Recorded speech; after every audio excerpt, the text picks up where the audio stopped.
बड़ी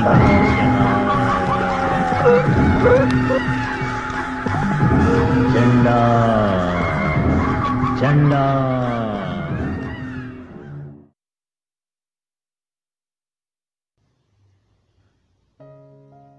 গল্পে যাওয়ার আগে আমার শ্রোতা বন্ধুদের সকলকে ধন্যবাদ জানাই। আপনাদের ভালোবাসায় আজ আমরা 400-এরও বেশি মানুষের একটি পরিবারে পরিণত হয়েছি। আর এখনও যারা চ্যানেলটিকে সাবস্ক্রাইব করেননি তাদেরকে আমার অনুরোধ, দয়া করে সাবস্ক্রাইব করে দেবেন এবং এই গল্পটি কেমন লাগলো জানাবেন। আর রক্তবীজের পরের পর্ব শুনতে চাইলে লাইক করে বন্ধুদের শেয়ার করে দেবেন। শুরু করছি রক্তবীজ সিজন 2।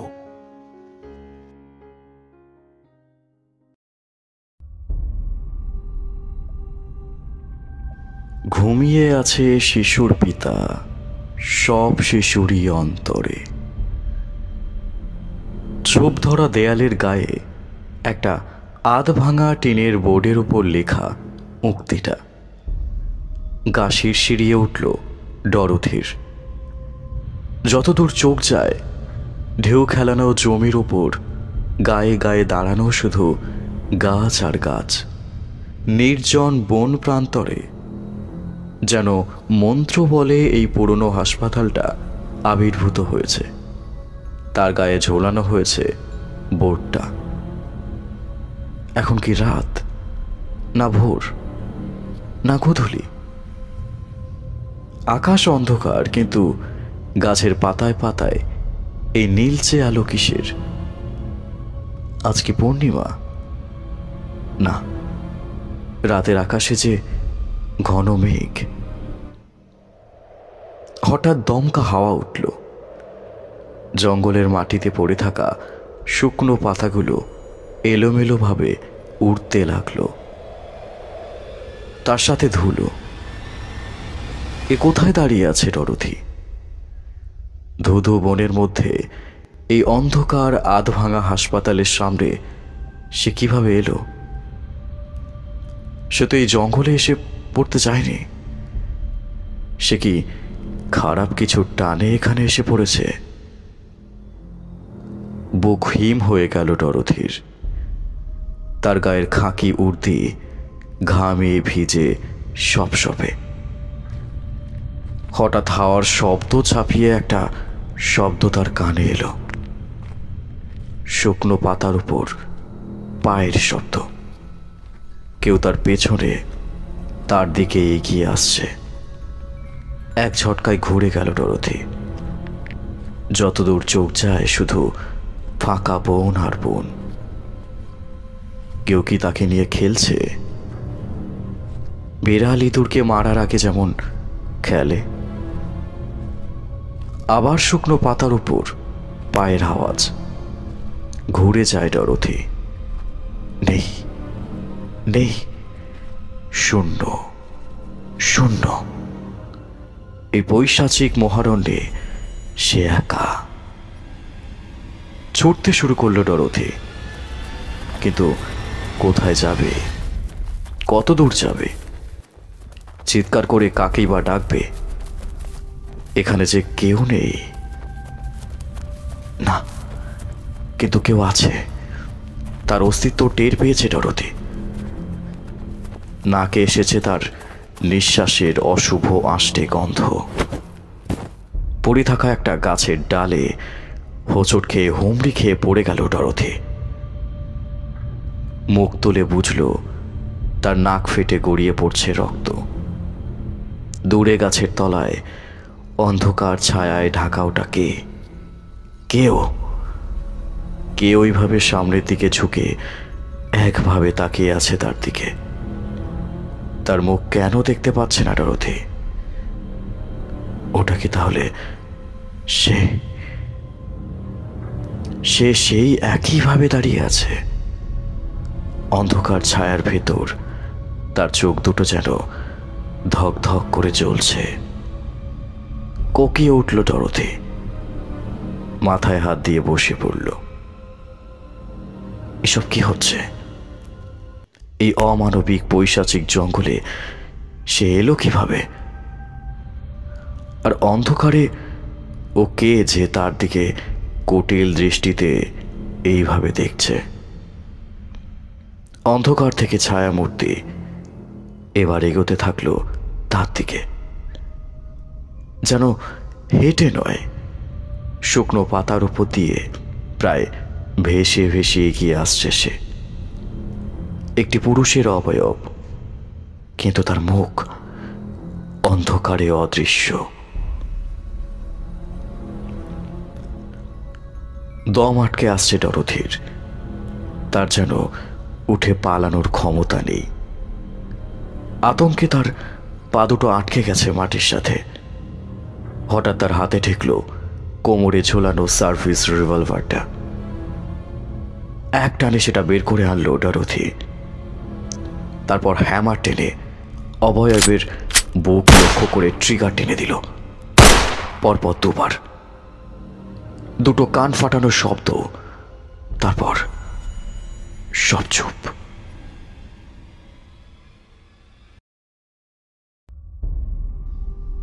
ছায়ামূর্তির পেটের দুদিকে লেগেছে গুলি। সে কয়েকবার ছিটকে পিছিয়ে গেল। বুলেটের ক্ষত দিয়ে চুইয়ে বেরিয়ে এলো টাটকা রক্ত। ঝরে পড়ল তা ভিজে মাটিতে। অবয়ব সেইভাবেই কয়েক সেকেন্ড দাঁড়িয়ে থেকে লুটিয়ে পড়ল মাটির ওপর। তার গুলি পেটে লাগতেই হঠাৎ জমে গেল ডরথির বুক। না না, এমন ভুল সে কেন করল? এই রক্তে যে পাপের উৎপত্তি, সে তো রক্ত নয়, নরকের দ্বার। বন্দুক ফেলে দৌড়ে গেল ডরথি। হাওয়ায় উড়িয়ে নিচ্ছে ধুলো। মরমর করে উঠল আশেপাশের গাছগুলো।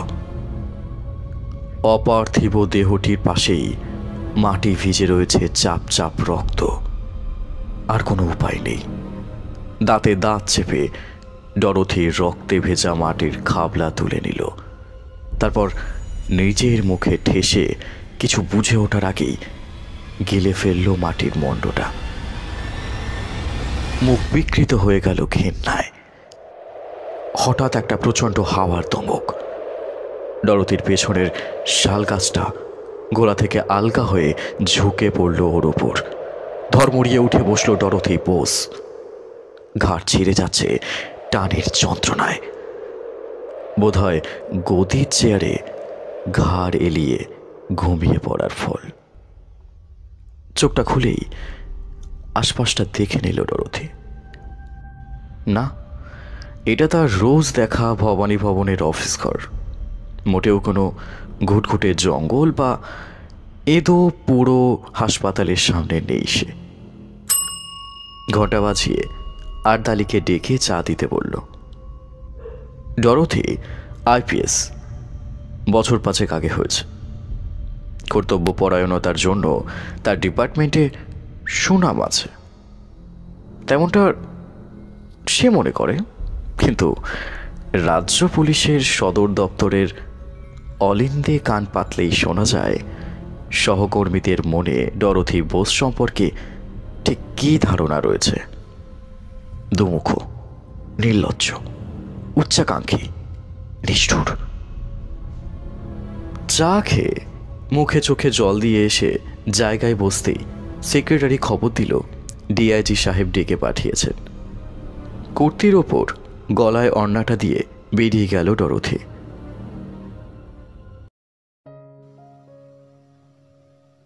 এটা পড়ে দেখো। হাসি খুশি বছর 50-এর ডিআইজি সাহেব ডরথির দিকে একটা কাগজ এগিয়ে দিয়ে বললেন। ডরথি কাগজটা এক ঝলক দেখে ডিআইজি সাহেবকে ফেরত দিয়ে বলল, তাড়াহুড়োই চশমাটা ঘরে ফেলে এসেছি স্যার, ঝাপসা লাগছে, একটু যদি পড়ে দেন। এই বয়সে চোখের এই অবস্থা করেছ। একগাল হেসে কাগজটা মেলে ডিআইজি পড়তে আরম্ভ করলেন। আমি অপরাধী, জেনে হোক না জেনে হোক, সেই অপরাধের ভার এইভাবে দিনের পর দিন বয়ে নিয়ে চলা আমার পক্ষে সম্ভব নয়।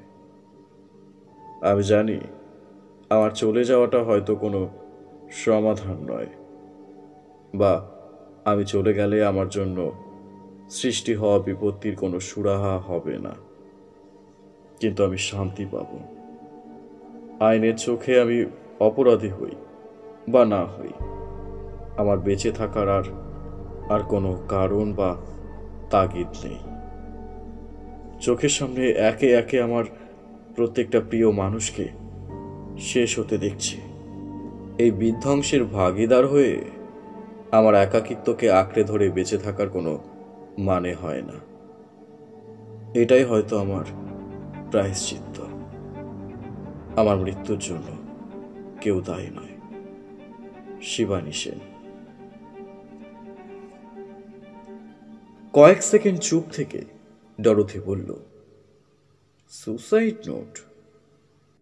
হ্যাঁ। ডিআইজি কাগজটা ভাঁজ করতে করতে বললেন, গত ডিসেম্বরে এনার বডি পাওয়া যায় আসানসোলের একটি পুরনো ফ্ল্যাট থেকে, বেডরুমে ঝুলন্ত অবস্থায়। একাই থাকতেন? একাই থাকতেন, তবে রহস্য এখানে নয়। রোজ কত লোকই তো সুসাইড করে। রহস্য অন্য জায়গায়। এনার মৃত্যুর 1 সপ্তাহ আগে এনার বৃদ্ধ মা বাবা একসাথে খুন হয় এই ফ্ল্যাটে। মা লক্ষ্মী গোহরায়কে পাওয়া যায় পাশের গলিতে, পসিবলি ঠেলে ফেলা হয়েছে জানলা দিয়ে। আর বাবা জীবন কিশোর গোহরায়ের ঘাড় মটকানো লাশ পাওয়া যায় বাথরুমে। ডরোথি খানিকক্ষণ ভেবে বলল, তাহলে তো মিলেই যাচ্ছে। উনি তো নিজেই কনফেস করছেন যে ওনার জন্যই সবাই মরেছে। লেখা শুনে মনে হচ্ছে উনি মানসিকভাবে অসুস্থ ছিলেন, হয়তো ডিপ্রেশন বা হ্যালুসিনেশনে ভুগতেন। এ ধরনের মানুষের পক্ষে murder is no big deal. এক্ষেত্রে নয়, মাথা নেড়ে বললেন ডিআইজি। ভদ্রমহিলার বয়স ছিল 51 বছর। উনি পার্কিনসে ভুগতেন, মানে এমন নার্ভের রোগ যাতে দুহাত কম্পনের ফলে সাধারণ কাজগুলো করাও প্রায় অসম্ভব হয়ে পড়ে। মাকে ঠেলে ফেলা গেলেও বাবার ঘাড় মটকানো যতটা হাতের জোর প্রয়োজন ওনার থাকা অসম্ভব। তুমি ঠিকই বলেছ, উনি হীনমন্যতায় ভুগতেন, প্রেশারের ওষুধ খেতেন। বিয়ে 6 মাসের মধ্যে ওনার স্বামী মারা যায়। একা একা সন্তান মানুষ করা সম্ভব নয় ভেবে নিজের গর্ভের সন্তানকে উনি নষ্ট করে দেন। তারপর বেশ কয়েকদিন রূপনারায়ণপুরের একটি মেসে কাটিয়ে ফিরে আসেন বাবা মার কাছে আসানসোলে। তারপর আর বিয়ে করেননি। কাজকর্ম তেমন করতেন না, টুকটাক টিউশনি, হাতের কাজ, ব্যাস। মারা যাওয়ার আগে উনি অনুসূয়া গুপ্ত নামক ওনার এক পুরনো বন্ধুকে একটি মেসেজ পাঠান, যেটার কারণে রহস্য আরও দানা বেঁধেছে। কি message sir? He is back. থমথমে নিস্তব্ধতা ঘরে, শুধু এসির আওয়াজ, আর দুজনেই চুপ। কে ফিরে এসেছে স্যার? ভুরু কুচকে প্রশ্ন করল ডরোথি। ডিআইজির মুখে মুচকি হাসি। সেটা জানাটাই তো তোমার কাজ ডরোথি। কার প্রত্যাবর্তনের ফলে সে নিজেকে শেষ করে দিল? কে এই 3টি মৃত্যুর জন্য প্রত্যক্ষ ও পরোক্ষভাবে দায়ী? ডরোথি খানিকক্ষণ ভেবে বলল, এই অনুসূয়া গুপ্ত ভদ্রমহিলাকে জেরা করা হয়েছে। সম্ভব নয়, বললেন ডিআইজি। উনি গত 12 বছর ধরে দেশ ছাড়া, বর্তমানে স্বামীর সাথে নরফোকে থাকেন। ফোনে ধরা হলে উনি বলেন এই মেসেজটির কোনো ব্যাখ্যা তার কাছেও নেই। হয়তো উনি মিথ্যে বলছেন বা সত্য গোপন করছেন। কিন্তু ব্রিটিশ সিটিজেন হওয়ার দরুন এর বেশি ওনাকে প্রেশার দেওয়া সম্ভব নয়। কাজেই যা করতে হবে ওনাকে ভুলে গিয়েই করতে হবে। ডরোথির মাথায় হাজার অঙ্কের জাল বোনা চলছে। কিভাবে এগোবে এর সমাধানের পথে, কাকে রিমান্ডে নেবে, কোথায় গেলে একটু হলেও ক্লু মিলবে। হঠাৎ এক ঝলক আলো খেলে যায় মাথার মধ্যে। স্যার, শিবানী দেবীর কি কোনো আত্মীয় স্বজন নেই? আছে, তবে না থাকার মতোই। শুধু এক বৃদ্ধ মামা, নাম পীতাম্বর রায়চৌধুরী। তাকে কোথায় পাওয়া যায়? বীরভূমের মল্লারপুরে।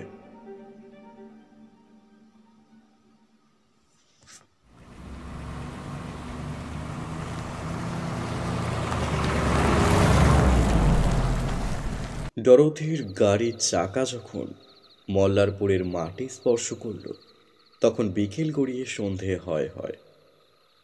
গ্রামে ঢোকার মুখে একটি উঁচু শ্বেতপাথরের তোরণের পাশে সাদা স্করপিওটি আলতো করে ব্রেক কষল।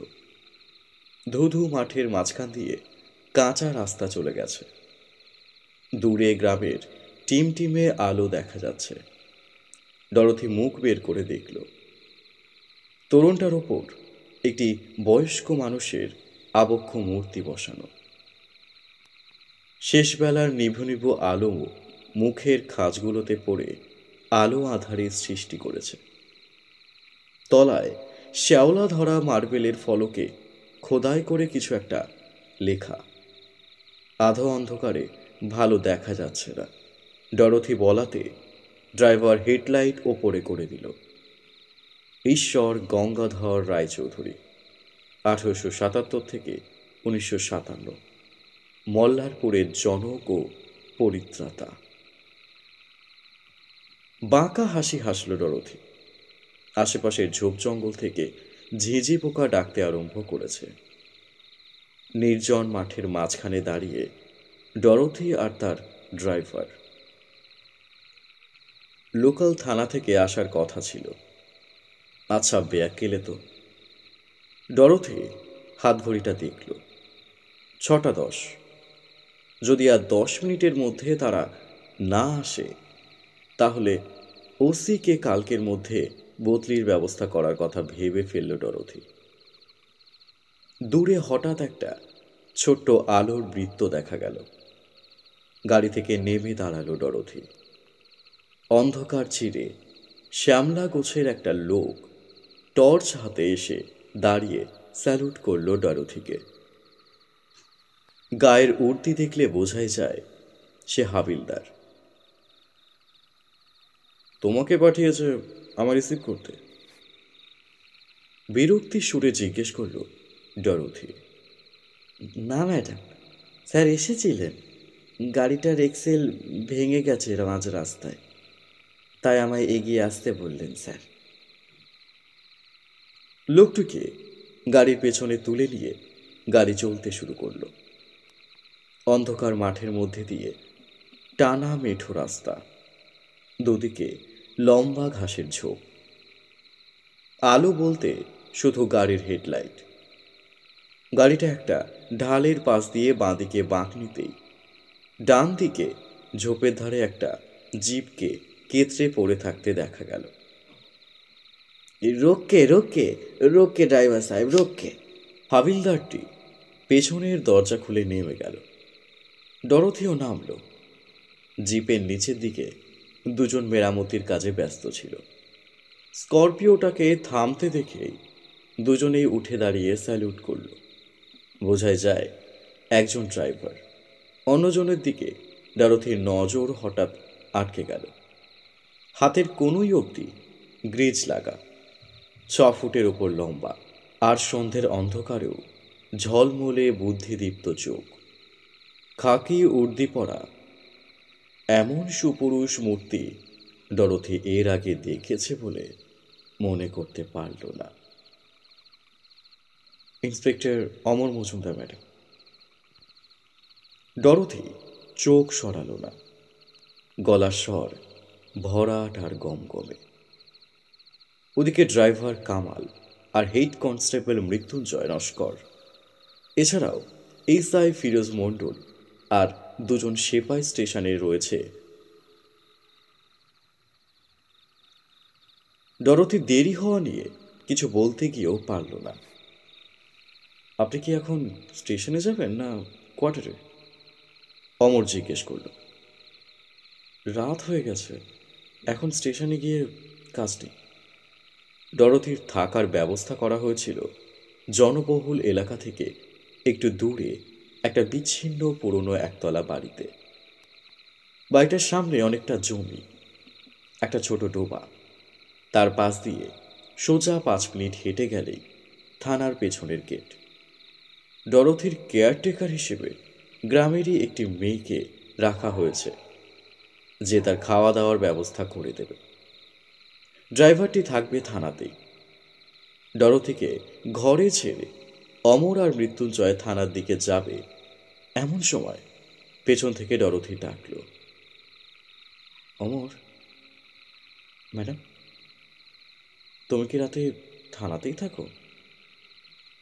না ম্যাডাম, রাতে আমি এখানে থাকি না, আমার বাড়ি আছে গ্রামে, সেখানেই চলে যাই। সেপাইরা থাকে, মৃত্যুঞ্জয় থাকে। আপনার কোনো দরকার লাগলে। ঠিক আছে, তুমি এসো।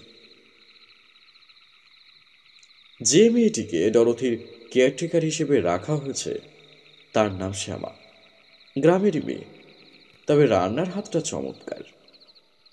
রাতে খাওয়ার সময় ডরথি শ্যামাকে জিজ্ঞেস করল,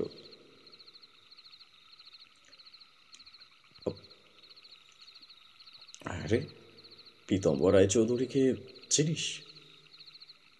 শ্যামা জবাব দিল, হ্যাঁ, কর্তা বাবার নাতি তো।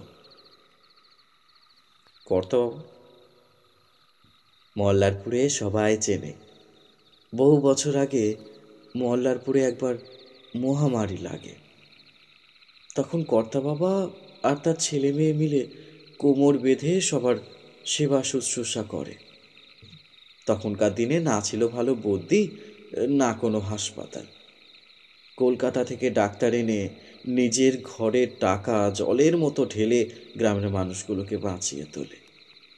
কিন্তু হাড় ভাঙা খাটুনির জন্যই হোক বা রোগীদের সাথে দিনের পর দিন থাকার জন্যই হোক, কর্তা বাবার একমাত্র মেয়ে অজানা রোগে পড়ে কয়েকদিনের ভেতরেই চলে যায়। তারপর থেকে গ্রামের লোক কর্তা বাবাকে ভগবানের মতো শ্রদ্ধা করত আর ভালোবাসত। পরে সরকার থেকে ওনার মরা মেয়ের নামে গায়ের পশ্চিমে একটা হাসপাতালও গড়ে দেয়। ওনার মৃত্যুর এত বছর পরও মল্লারপুরের মানুষ ওনাকে ভুলেনি। এই দেখেন না, আমরা তো শুধু ওনার গল্প শুনেছি, কিন্তু আমরা ওনার নাম নিয়ে কথা বলি না, বলি কর্তা বাবা। ডরথি রুটিতে মাংসের ঝোল লাগাতে লাগাতে বলল, আচ্ছা, এই কর্তা বাবাই তার মানে গঙ্গাধর রায়চৌধুরী, গ্রামে ঢোকার মুখে যার মূর্তি দেখলাম? আজ্ঞে। আর এই পীতম্বর রায়চৌধুরী? কর্তা বাবার বড় ছেলে, পবন রায়চৌধুরীর ছেলে। কিন্তু তাকে দিয়ে কি হবে গো দিদি? তারও যে অনেক বয়স, তার ওপর মাথায় ছিট। অত বড় জমিদার বাড়িতে বছরের পর বছর ভূতের মতো একা একা পড়ে রয়েছে। ডরথি হেসে বললেন, তাকে নিয়েই যে আমার কাজ রে শ্যামা। তারপর থেমে বলল, কাল একটু ভোর ভোর কাজে আসিস, বেলায় জমিদার বাড়িতে যাব।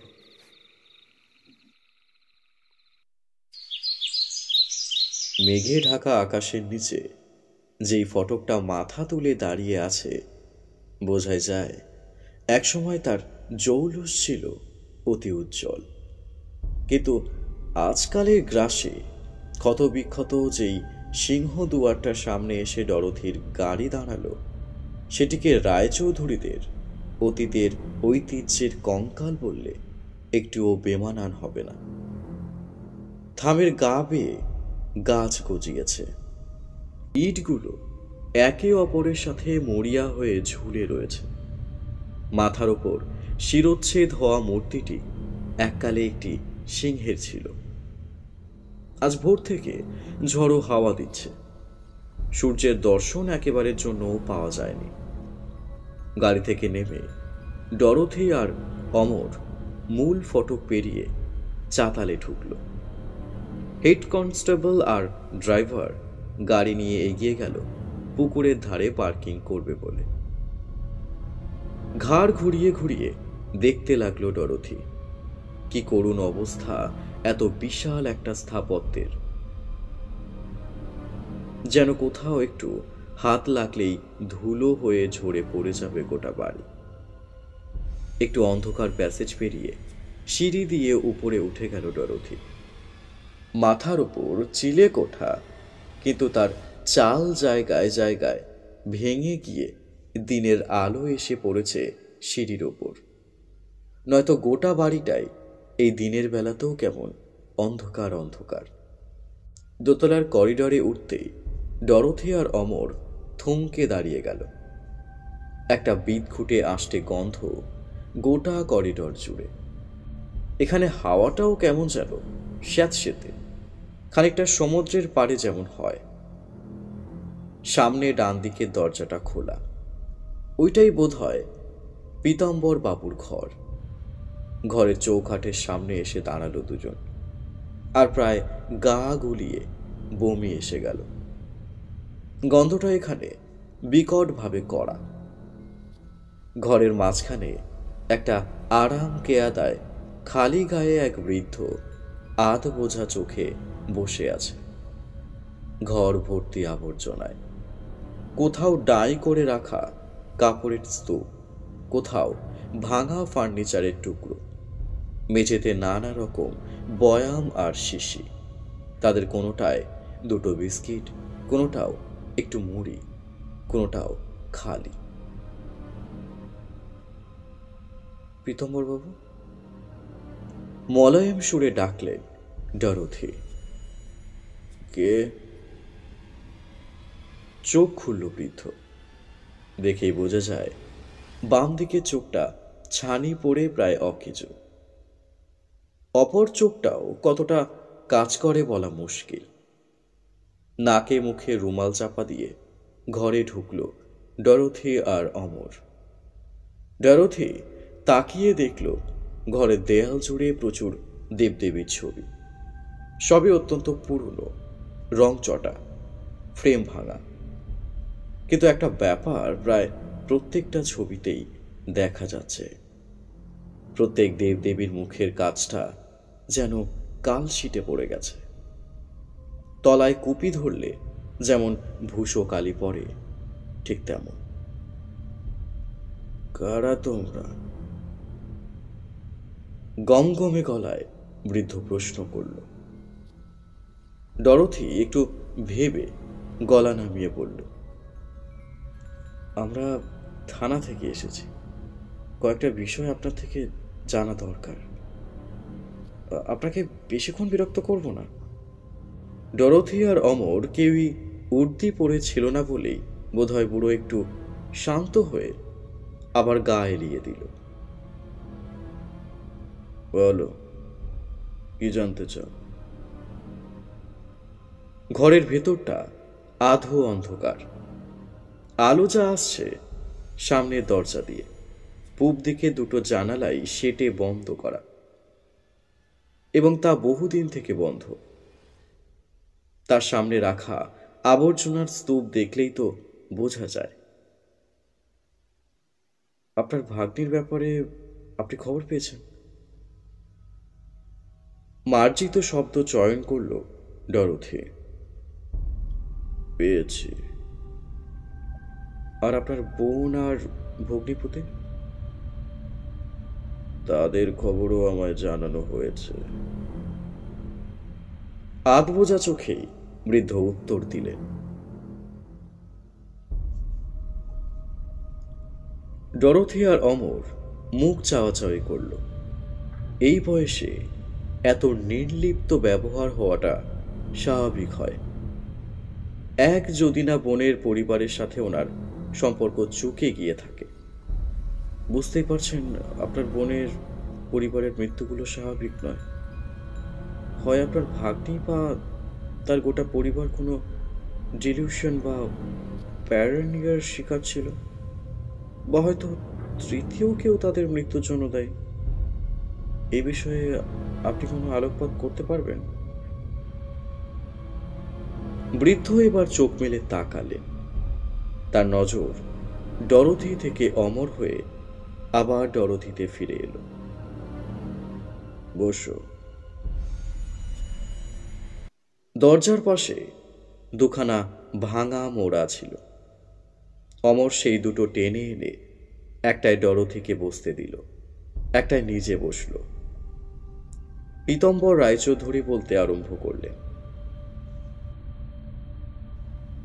আমার জন্মের বেশ কয়েক বছর আগে মল্লারপুরে এক অঘোর ভৈরবের আবির্ভাব হয়। এক অমাবস্যার রাতে সেই গ্রামেরই একটি বাচ্চাকে বলি দিতে উদ্যত হয়। আমার পিতামহ, আমার বাবা খুড়োমশাই আর গ্রামের প্রচুর মানুষজনকে নিয়ে বাচ্চাটিকে বলি দেওয়ার আগে উদ্ধার করে, আর গ্রামবাসীরা অঘোরকে জ্যান্ত পিটিয়ে মারে। মরতে মরতে অঘোর আমার পিতামহকে অভিশাপ দেয় যে তার বংশে কেউ কোনোদিন সুখী হবে না। তার অভিশাপের কোপ আমার পিতামহের সবচেয়ে কাছের মানুষগুলোর ক্ষতি করবে। শয়তান মানুষ রূপে আমাদের বংশে জন্ম নেবে। এরপর জন্ম হয় আমার। আমার যখন 5 বছর বয়স, তখন একদিন হঠাৎ আমার ব্যবহারের পরিবর্তন আসে। আমার পুরোপুরি মনে না থাকলেও এইটুকু মনে আছে যে আমি ধুম জ্বরে পড়ি। তারপর কি হয় আমার মনে নেই। মা বলেছিলেন যে আমি নাকি দাদা মশাইয়ের গলা টিপে ধরেছিলাম। এমন হিংস্র ব্যবহার করেছিলাম যা একটা ওই বয়সের শিশুর পক্ষে অসম্ভব।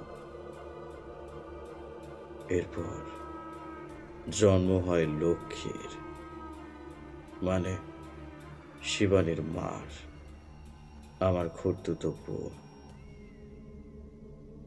তার মধ্যে এই হিংস্রতা আমার কয়েক গুণ বেশি ছিল। যেন সে একাধারে মানুষ, একাধারে রাক্ষসী। আমি চুপচাপ দেখতাম, কিন্তু কাউকে বলতাম না, বলতে পারতাম না, ভয় পেতাম। আমার মধ্যেও যে এই অভিশাপ তার ডালপালা বিস্তার করেছে। লক্ষ্মীর যখন মাত্র কয়েক মাস বয়স, একদিন রাতে খুড়িমা আমায় ওর কাছে বসিয়ে ঘরের কাজ করছেন। দেখি তার খাটে শুয়ে সে আমার দিকে তাকিয়ে মিটি মিটি হাসছে।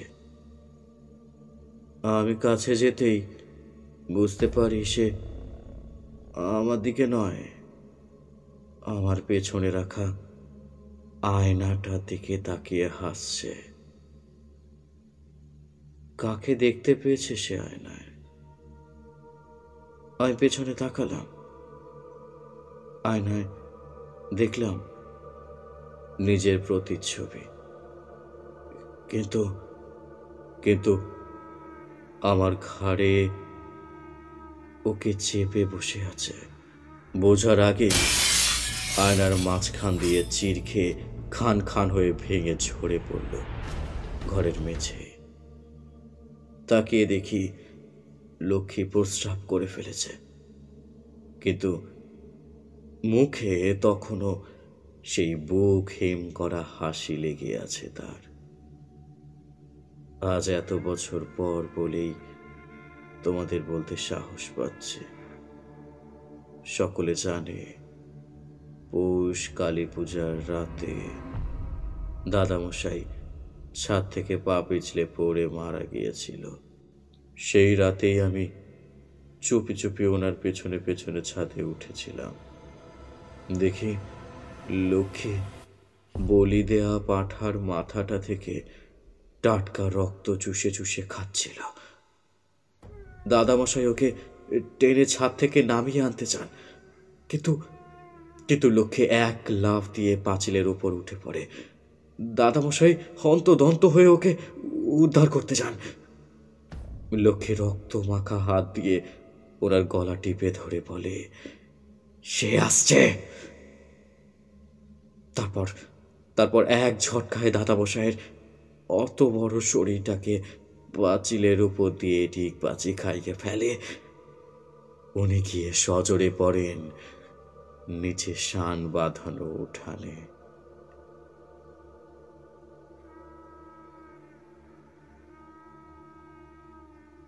শুনছিলেন রক্তবীজ সিজন 2 এপিসোড 1।